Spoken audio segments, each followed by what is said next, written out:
Good morning, Mr. Fletcher. How are you doing today? I'm doing great, thank you. Yeah, my name is Mr. Michael, and I work with CTV News in Kitchener. I would like to interview you about the scenario that happened in your area last week. Mr. Fletcher, we learned that your foster daughter was sick, and we don't know what happened to her. So, can you quickly tell us what happened to the daughter? Yes, so Margaret, that's her name. She was having some mental health crisis that resulted into her cutting herself with a broken glass cup. Oh, So she was bleeding. Yes, it was very serious. We're very upset about it and very, like, we didn't know how to control the situation. So that was what happened. Yeah, Margaret was and going through some things. and have you been experiencing that kind of a situation before that day?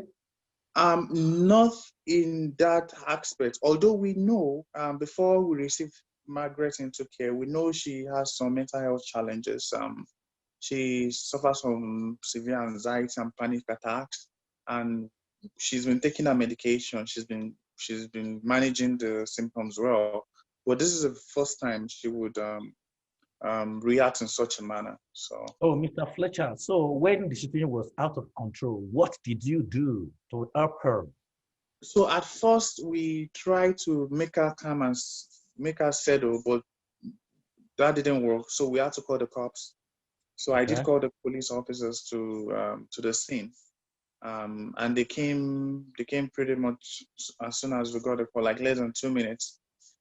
So they came to our house and assessed the situation, and they eventually called the ambulance because Margaret was bleeding. Like she already used a glass cup to cut her hands and some part of her body, and then so yeah, basically they called the ambulance, and then Margaret went to the hospital, and then the cop Which also. hospital did you take her to? So we went to the Victoria Hospital because we're on we're on Commissioners Road, very close to the hospital. So the closest hospital emergency was Victoria, so that's where we went to.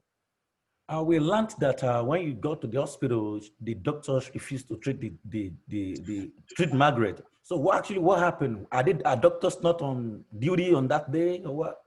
Well, we that was very concerning for us too because we had supposed that once we get to the hospital we'll be able to get seen because it should be priority because she was already breathing, right, bleeding, but unfortunately we got there, and they said it was the mental health case that she wasn't going to be admitted on the regular floor.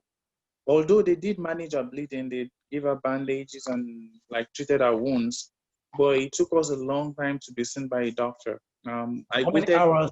How many hours did you wait at the hospital before they got to treat We're her? looking at um, between 8 and 9 hours because they said they had other patients waiting at emergency, and that made us really upset and really sad because we thought we'll get to be seen because mental health issues is I think I understand, Mr. it should be Fletcher. a priority, right?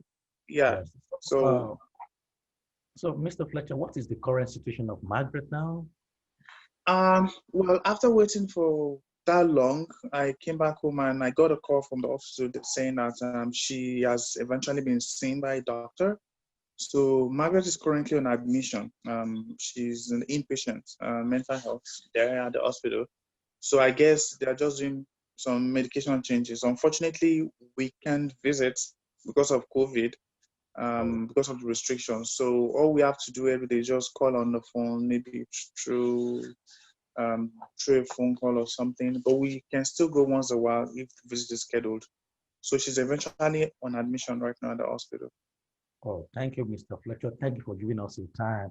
Thank you very Thank you. much. Thank you very. Have a nice day. Thank you. Bye-bye.